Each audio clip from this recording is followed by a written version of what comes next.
अस्सलाम वालेकुम। आप देख रहे हैं प्रोग्राम डिबेट न्यूज एनालिसिस। मैं हूं आपके साथ मनीज़ मोइन। नाजरीन, इलेक्शन कमीशन ने सुप्रीम कोर्ट को खत लिखा है और उसमें कहा है कि स्टेट बैंक ने 21 अरब के जो फंड्स थे उसकी रकम एलोकेट की है मगर उसका इजरा नहीं किया।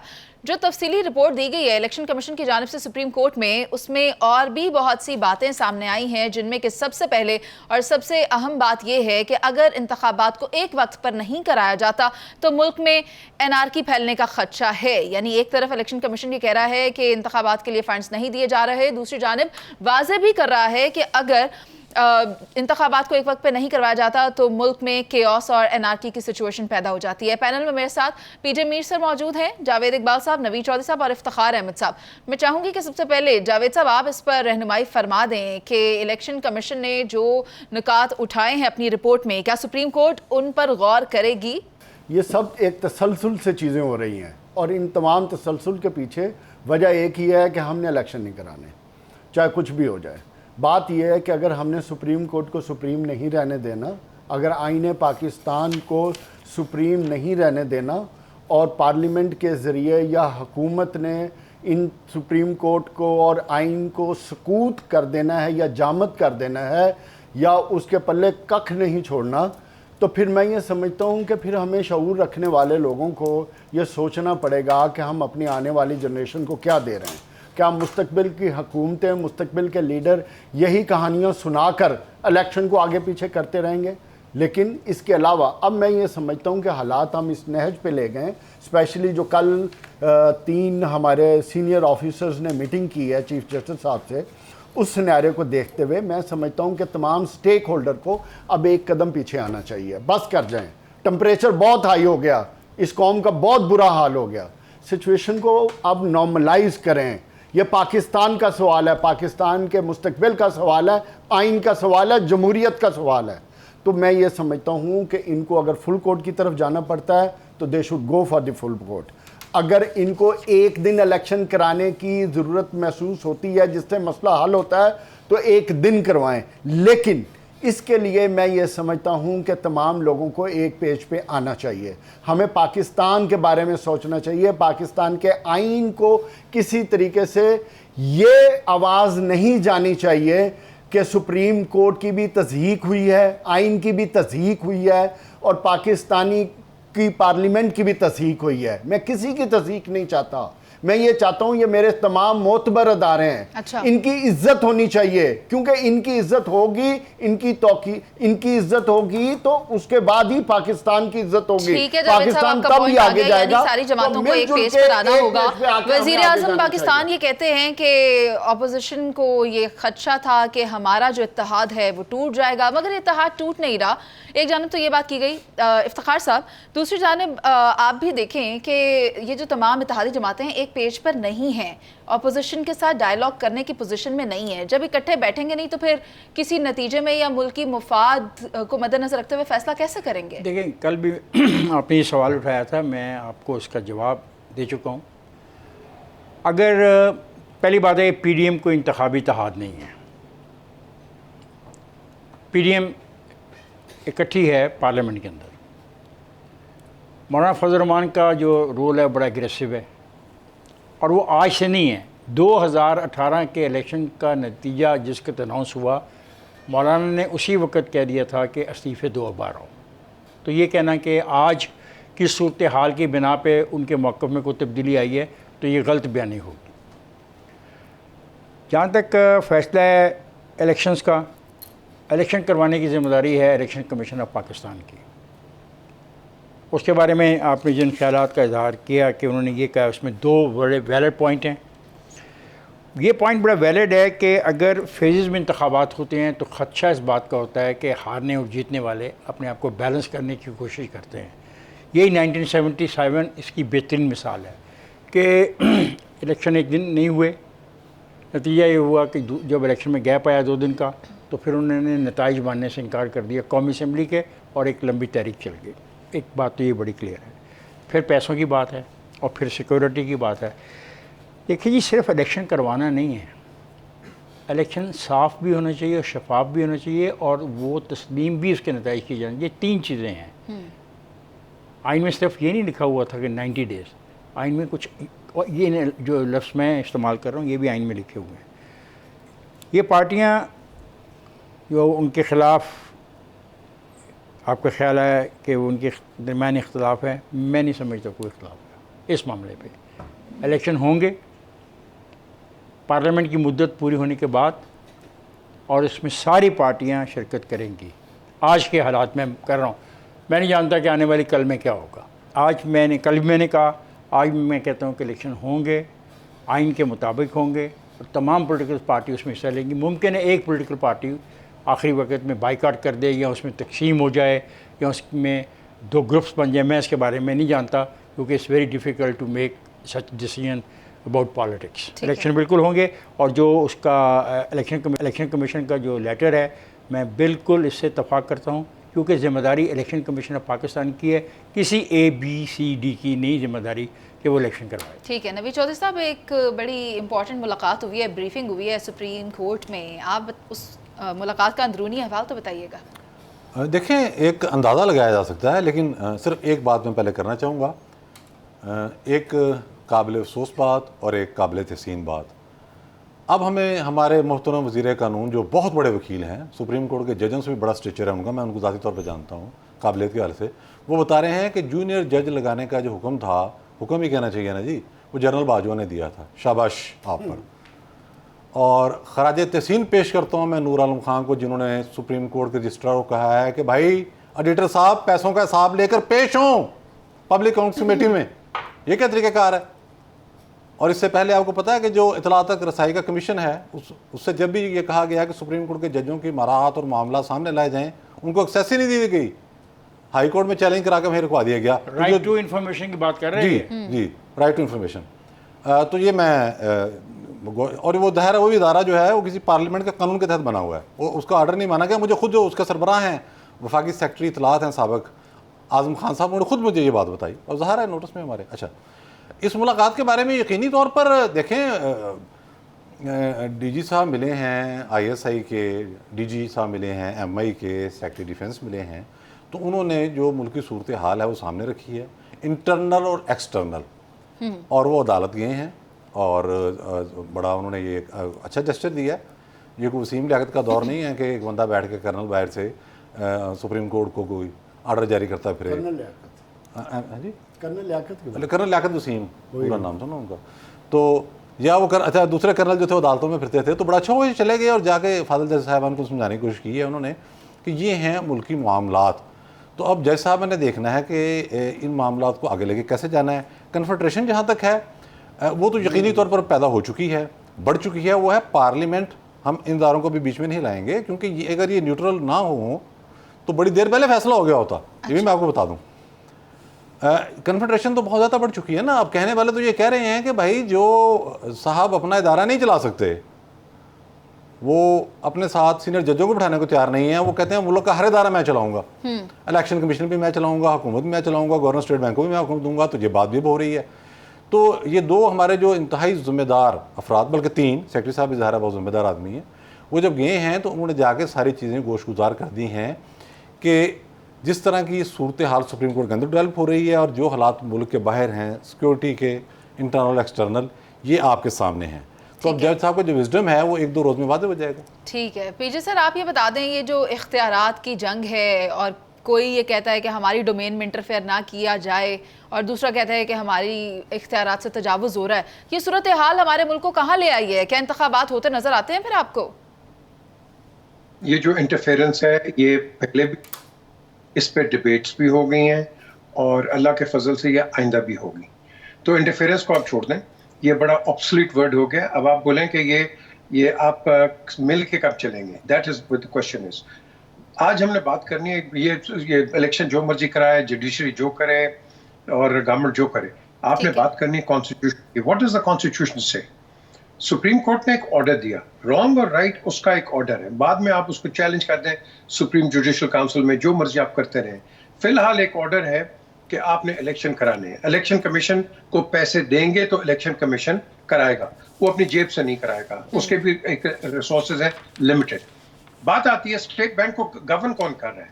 Is this governor state bank the complete authority, और ये डायरेक्शंस लेते हैं किसी के से ABC से कि भाई सेक्रेटरी फाइनेंस से कि भाई मेरे पास पैसे नहीं है, मैं दूं या ना दूं, ये तो फिर अब ये गवर्नर जवाब देगा ना, स्टेट बैंक। इंटीरियर मिनिस्टर ने तो थ्रेट कर दिया था सर पीजे।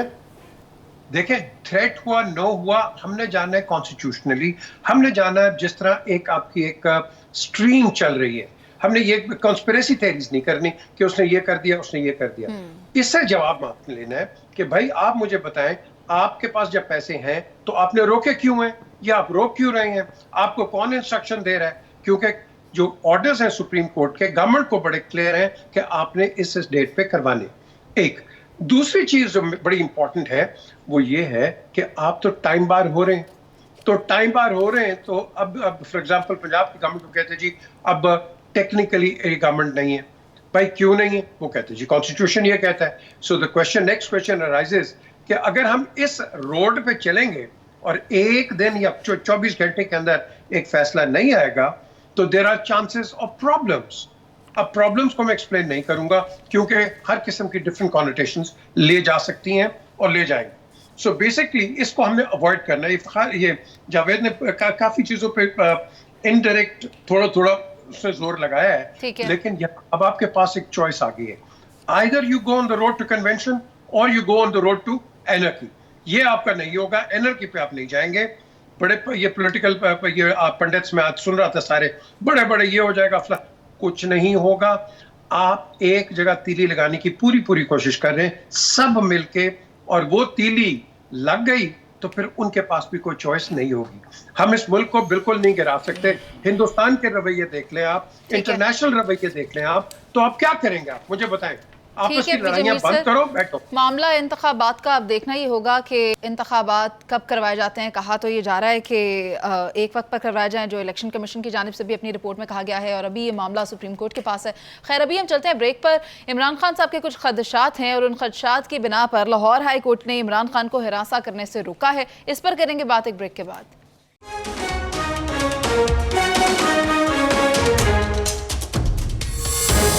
Welcome back. Lahore high court ने इमरान खान को हिरासत करने से रोक दिया है और दहशतगर्दी की दफात के तहत दर्ज 8 मुकदमात में इमरान खान की हाजिरी से इस्तिस्ना की जो दरख्वास्त है वो मंजूर कर ली गई है, यानी कि अबूरी ज़मानत में तौसीह मिल गई है। मैं चाहूँगी कि जावेद साहब आप ये बता दें कि इमरान खान को यह खदशा क्यों सता रहा है कि उनको गिरफ्तार कर लिया जाएगा? मेरा ख्याल है कि उनको यह सवाल ही अजीबोगरीब इसलिए है कि जिस शख्स के ऊपर एक कंप्लीट मुकम्मल प्रॉपर एक प्लान्ड अटैक हुआ हो और उस अटैक के बाद वो हम उसको कहें कि उसको सिक्योरिटी का ख़तरा नहीं है, यह अजीबोगरीब सी बात है। और दूसरी तरफ अगर आप देखें कि एक शख्स जिस पे 141 मुकदमे अभी तक हो चुके हैं और जब वो निकलता है तो सिक्योरिटी के थ्रेट तो रहेंगे। माजी में अगर हम देखें कि जो भी पाकिस्तान का पॉपुलर लीडर रहा है उसके साथ क्या होता रहा है, चाहे वो लियाकत अली खान हैं, चाहे बेनज़ीर भुट्टो है, इवेंचुअली हम क्या ये चाहते हैं कि हिस्ट्री को रिपीट किया जाए? तो मैं ये समझता हूँ कोई भी प्राइम मिनिस्टर हो या एक्स हो, कोई भी हो, सबके लिए सिक्योरिटी होनी चाहिए। तो हाई कोर्ट ने जो सिक्योरिटी को मद्देनज़र रखते हुए ये फ़ैसला किया, ठीक है। कहाँ आप 141 मुकदमात में जो 11 महीने में बने हैं, अगर रोज़ाना अपने आप को ख़ुद को सिक्योरिटी से एक्सपोज करते रहेंगे तो फिर इवेंचुअली कुछ नहीं भी होना होगा तो हो जाएगा। अच्छा। और अगर होगा तो क्या ये पाकिस्तान के लिए या पाकिस्तानी कौम के लिए ये बेहतर होगा? तो ऐसा नहीं होना चाहिए। मैं समझता हूँ ये ठीक फैसला है। और दूसरी तरफ देखा जाए, इमरान खान के ख़िलाफ़ जो मुकदमात हैं वो मुकदमात हैं किस नौइयत के? मतलब कोई ऐसा चार्ज है ही नहीं है जिसमें उनकी कोई डायरेक्ट इन्वॉल्वमेंट हो या ना हो। ये है नवीद साहब, आप ये बता दें हुकूमत के इरादे क्या हैं? हुकूमत के इरादे की राह में अदलिया मुज़ाहिम है। ये तो अल्लाह ताला जैसी हस्ती जो जिससे ज़्यादा अपनी मखलूक से कोई प्यार नहीं करता, कुरानी तलीमात है ना, वहाँ भी आप ये नहीं कह सकते कि जो मेरे पिछले गुनाह और मौजूदा गुनाह हैं वो तो आप अल्लाह मियाँ से कहते हैं अल्लाह मियाँ माफ़ कर दे। आप ये नहीं कहते कि अल्लाह मियाँ मैंने जो आगे गुनाह करने हैं वो भी माफ़ कर दे। तो अदालतों के अंदर तो इस किस्म की शफ़क़त दिखाई जा रही है कि अभी जो केसेस बनने हैं या गिरफ्तारी होने का खदशा, कहते हैं वो भी माफ़ कर दें। केसेस इंतहाई संगीन है। मसला क्या है, उससे भी ज़्यादा संगीन काम हो रहा है। जजेस बैठ के दलाइल दे रहे हैं कि केस कर क्यों नहीं है, इस पर टहरियान है इनकी बेटी तो क्या हो गया, फॉरेन फंडिंग आ गई तो क्या हो गया, कोई और मामला गोगी शोगी चलेगी तो क्या हो गया। अगर पीरनी साहब ने कोई से पकड़ते, कहाँ है 190 मिलियन पाउंड, 92 मिलियन पाउंड, इबरत का निशाना बन जाए ऐसा आदमी पूरी दुनिया के अंदर, जो बाहर से पैसे मंगवा रहा है और उसके बाद गायब कर रहा है। आप कमाल कर रहे हैं। बाकी मामला में हम कह देते हैं कि चलें वो कार्टल्स इन्वॉल्व हैं, कि इमरान खान को कार्टल्स लेके आए, इमरान खान को कार्टल सपोर्ट कर रहे हैं, गंदम स्मगलुई कार्टल से हाथ में डाला जाता, चीनी स्मगलुई कार्टल से हाथ में डाला जा रहा, लेकिन जो चीज़ें ओपन है वो उससे कौन रोक रहा है? फॉरेन फंडिंग के केस पर क्या कुछ नहीं हुआ, बाहर के अखबार ने सब कुछ छाप दिया, केसेस इंतहाई संगीन है, लेकिन चूंकि जज साहिबान की ममता जो है वो उमड़ के सामने आ रही है, वो कहते हैं तो साबित होगा इमरान खान पर केस, भाई जल्दी जल्दी जमानत लाएं, 8 जमानतें ये गई, 6 जमानतें ये गई, ईद की छुट्टियों में इन्हें कोई हाथ ना लगाए। भाई हम बाद में भी किसी ने नहीं लगाना, यहाँ तो कोर्ट का जो तस्वर है वो तब्दील हो चुका हुआ है। ठीक है, ये इमरान खान को ये क्रेडिट है कि नया पाकिस्तान तो नहीं बनाया, नई अदालतें बहरहाल उन्होंने बना दी। इफ्तिखार साहब, जस्टिस अनवारुल हक ने यह भी कहा है कि जब जिसकी बारी होती है वो तशद्दुद का रास्ता अपनाता है, ईद का मौका है, गले मिले। मुझे नहीं इस पर कोई बात कर रहे हैं जजेस के बारे में।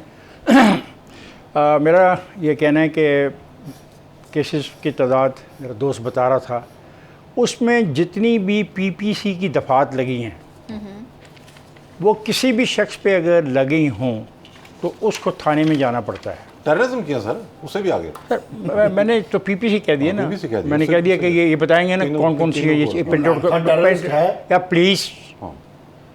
जो पीपीसी की जितनी भी दफ़ात एफआईआर में लगी हैं, जो मुल्क में राइज कानून है वो यही है कि आपका तफ्तीशी अफसर आपको तलब करता है, आपको थाने भी जाना पड़ता है और फिर आपको वकील की सहूलत मिलती है और वो आपका कानूनी हक़ है, आइनी हक़ है। फिर मामला अदालत में जाता है। यहाँ पे ये कहा गया है कि मुझे खौफ है, खदशा है। खौफ और खदशे को रोकने के लिए ये कोई नया कानून हो तो उसका मुझे पता नहीं है। अगर तो पीपीसी की दफ़ात की वायलेशन हुई है तो मैंने हमेशा कहा है कि प्रोसिक्यूटर्स को एक स्ट्रॉन्ग केस फ़ौरन बना के अदालतों के सामने खड़े हो जाना चाहिए कि जनाब माय लॉर्ड एक मिनट ठहरें, ये केस है, ये पीपीसी की दफ़ात हैं, ये इसका हमने जुर्म साबित करना है और ये इसकी सज़ा है, अब माय लॉर्ड जो चाहें आप कर लें। अब बहुत खूबसूरत अंदाज में जज साहिबान ने लफ्ज़ इस्तेमाल किए हैं। उन्होंने ये नहीं कहा कि इन्हें कुछ ना कहा जाए, उन्होंने कहा है कि कानूनी कार्रवाई की जा सकती है। अब जब वो कानूनी कार्रवाई होगी तो वो पीपीसी की तहत ही होगी ना, जो एफआईआर दर्ज हैं, और वो ये कोई ख़ास आदमी नहीं है। अगर मेरे ख़िलाफ़ पीपीसी का पर्चा होता है और उसमें कोई 109, 104, 124, 307, 302 लगती है तो उसका जो प्रोसेस ऑफ लॉ है उसके तहत मुझे मेरा जो इंटरोगेटिंग ऑफिसर आयु जो है वो आएगा, मुझसे पूछेगा मेरा नाम, वल्दियत और मुझसे मेरा स्टेटमेंट लेगा। अब ये शख्स ना स्टेटमेंट देने को तैयार है, ना ये अपनी अदालत में सफाई देने को तैयार है। तो ये जो रास्ता अपनाया जा रहा है ये बड़ा अच्छा रास्ता अपनाया जा रहा है कि हम लोगों के बारे में, आम आदमी के बारे में भी पीपीसी की वो दफ़ात जो इस शख्स पे लगी हैं, तमाम जितने भी मुकदमात कहते हैं उनको प्रिंट आउट निकाल कर रख लिया जाए और फिर वो दफ़ात आइंदा जिस किसी भी पाकिस्तान में लगें उसको भी यही सहूलत फराहम की जाए कि वो थाने भी नहीं जाएगा, वो आईओ के पास भी नहीं जाएगा, वो अपना बयान भी रिकॉर्ड नहीं कराएगा, अदालत उसको तलब भी नहीं करेगी, बहुत खूब बात की, बहुत खूब बात। अदालत उसको उसकी गिरफ्तारी का हुक्म भी नहीं देगी। तो फिर ये सब के लिए होना चाहिए, क्योंकि यहाँ पे आइन की बहुत बात की जाती है, 90 दिन और आइन दफन हो गया। तो आइन में ये भी लिखा हुआ है कि पाकिस्तान में रहने वाले तमाम शहरी एक दूसरे के बराबर हैं। तो अदालतें जैसा सलूक इनके साथ कर रही हैं, अदालतें पीपीसी की जिन दफ़ात पर इस आदमी के बारे में एफआईआर दर्ज हैं, तमाम पीपीसी के वो दफ़ात अगर किसी और पे लगें तो मैं अदालतों से रिक्वेस्ट करूंगा कि इसी तरीके से ट्रीट किया जाए कि जो चीज़ मजिस्ट्रेट ने तय करनी है वो सुप्रीम कोर्ट तय कर रही है। इधर एफआईआर दर्ज हो रही है, सुप्रीम कोर्ट रिलीफ दे रही है, एफआईआर अभी दर्ज हो नहीं रही, खदशे का इज़हार है, सुप्रीम कोर्ट मदद कर रही है। इट्स ए वेरी गुड, बहुत अच्छा तरीका है, इसका जो फ़ायदा है मुझे भी होना चाहिए। इफ्तिखार साहब, अगर एक दरख्वास्त गुजार ज़मानत पर मौजूद है तो फिर क्या उसको पकड़ा जा सकता है? जी, देखना पड़ेगा किस केस में ज़मानत है और किस केसेस में ज़मानत नहीं है। ठीक है सर, इसी केस नहीं, एक केस नहीं है ना, खुद आप कह रहे हैं 134 में पता नहीं कितने हैं सर, पंजाब के 80 केसेस हैं। और अच्छा मैडम, एक बात है, सिर्फ एक बात है, इफ्तिखार साहब ने जिस अदलिया की अभी बात की उसी अदलिया ने 50 रुपए के स्टाम्प पे मियाँ नवाज शरीफ साहब को भेजा हुआ है, उनको फिर वापस बुला लेना। 40 दिन के लिए गए थे। इसी प्राइम मिनिस्टर को प्राइम मिनिस्टर बनने से एक दिन पहले तक इसी अदलिया के चक्कर लगा रहे थे ना, इसी अदलिया ने एग्जॉनरेट किया उनके दोनों बेटों को, इसी अदलिया ने एग्जॉनरेट किया। इनके समधी को, इसहाक डार साहब को इसी अदलिया ने जहाज देके वापस बुलाया। वो अदलिया अच्छी थी और ये अदलिया बुरी हो गई। मैं पीजे सर की राय लेना चाहूंगी। पीजे सर, मामला वही है कि खदशात का इजहार किया गया है, वही बात जो इफ्तिखार साहब भी कर रहे थे कि खदशात की बिना पर इस तरह से रिलीफ मिल रहा है, आप ये किस तरह देखते हैं? पहले तो पीपीसी कोड को चेंज करें ना 1904 के, ये उस वक्त जो अंग्रेज बना गया है वही आपका पीपीसी कोड चल रहा है, वही आपका स्टेशन हाउस ऑफिसर बॉस है। उसके बाद आपका ये जो इन्वेस्टिगेशन प्रोसेस 1860 का है, वो तो बेहतरीन है। बिल्कुल चल रही। अब मैं उसकी बात काटूंगा, वो जो हमें प्रोफेसर साहब पढ़ाते थे वो कहते हैं इससे बेहतर बन ही नहीं सकता। और पीजे इंडिया में भी ये चल रहा है। चौधरी एक मिनट, चीफ जस्टिस बगैर किसी सबूत के किसी को भी दहशतगर्द बना दो। वाह, यही कानून इंडिया में भी, पीजे यही कानून इंडिया में भी है। उसमें आईपीसी, यहाँ पे पीपीसी आईपीसी कहते हैं, उसकी 6 या 7 दफात में यह इजाफा किया गया, गालिबन ये किया गया और चल वही रहा है। मेरा सवाल कह रहे हैं कि इससे बेहतर सिस्टम ही नहीं है। पीजे मेरा ये कहना है कि अगर आप सर को कुछ कह लेने देते हैं। पीजे सर प्लीज अपनी बात कंप्लीट कर लें। क्या है, इंडिया के पास कोई 600 बिलियन से ज्यादा उसका रिजर्व है, हमारे पास 1 बिलियन का रिजर्व है, क्योंकि आप अपने सिस्टम के साथ खेलते हैं, उसको टेम्पर करते हैं, इंटरफेयर करते हैं, and that is the reason you don't go ahead. आपने हर बंदे को, आपने पूरे कोर्ट्स को मलाइन कर दिया है, आपने पुलिस को मलाइन कर दिया है, सिक्योरिटी एजेंसीज को आपने मलाइन कर दिया है, फिर आप कहते हैं आपको इंसाफ जस्टिस मिले? कोई नहीं। आपने क्या किया नवाज शरीफ के साथ, आपने क्या किया आसिफ जरदारी के साथ, आज आप वही इमरान के साथ कर रहे हैं।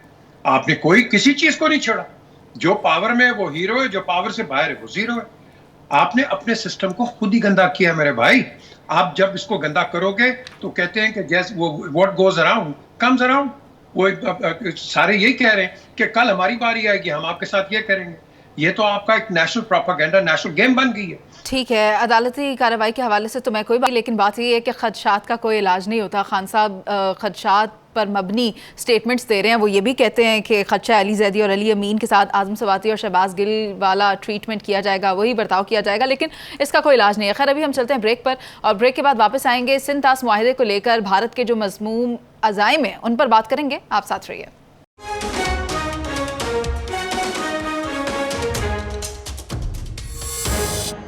सिंध तास मुआहिदा जो कि पाकिस्तान और भारत के दरमियान आबी मामलात को लेकर तय किया गया था, जिसमें कि पाकिस्तान और भारत दोनों के दरमियान 3 दरिया आए थे। भारत को दिया गया था सतलुज, रावी, ब्यास और पाकिस्तान के पास था चिनाब, जेहलम और इंडस। अब भारत की जानिब से ये कहा जा रहा है कि इस सिंध तास मुआहिदे के अंदर तब्दीली की जाए, तो असल ये मामला क्या है? इफ्तिखार साहब प्लीज़ इस पर रोशनी। असल में ये हुआ है कि जो मुआहिदा है ना कि एक तरफा इसका कोई भी नहीं जा सकता था।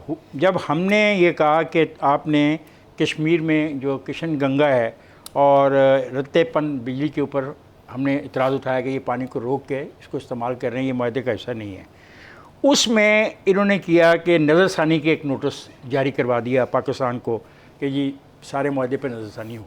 हमें इस बात पे तशवीश है कि नज़रसानी का ये फ़ैसला हो ही नहीं सकता, क्योंकि हमारा तो कसूर कोई नहीं है, हमने कोई वायलेशन नहीं की।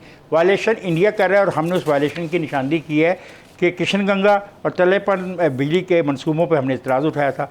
उसके जवाब में उनकी जो लॉबी है स्ट्रॉन्ग, उसने पाकिस्तान को एक नोटिस पर पाकिस्तानी को नोटिस भेज दिया।